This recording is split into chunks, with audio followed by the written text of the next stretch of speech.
কত কিছু চাইলাম, পাইলাম না, দিল না আল্লাহ। বলে না আপনার সব দোয়া কবুল, তবে কবুল হওয়ার 3টা সিস্টেম আছে। কয়টা? চান্দুল্লার ভাইয়েরা মনে থাকবে কয়টা? আপনি যত দোয়া করছেন সব কবুল, কারণ আল্লাহর কাছে কিছু চাইলে আল্লাহ ফিরাইয়া দিতে জানে না। আল্লাহ জানেই না কেমনে ফিরাইয়া দিতে হয়। সুবহানাল্লাহ কোন?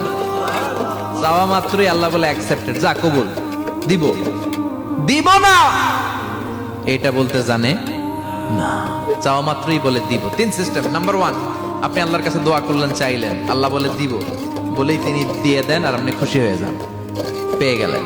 নাম্বার 2, আপনি আল্লাহর কাছে দোয়া করলেন, চাইলেন, তখনও আল্লাহ বলে দিব, তবে এখন না, সবুর, একটু পরে দিব। কখন দিলে আমার জন্য ভালো, আমার চেয়েও ভালো জানে কে, পরে দিবে। নাম্বার 3, চাইলেন, দোয়া করলেন, আল্লাহ তখনও বলে দেব, তবে এখনো না, পরেও না, কিয়ামতের দিন যেদিন বিপদে পড়বে ওই দিন দেব।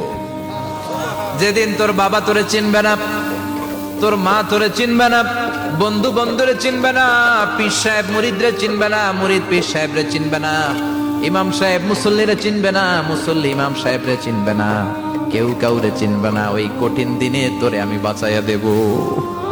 তাই দোয়া যা করছেন ছোটবেলা থেকে আজকে পর্যন্ত, লস হয়েছে না লাভ? লস না লাভ?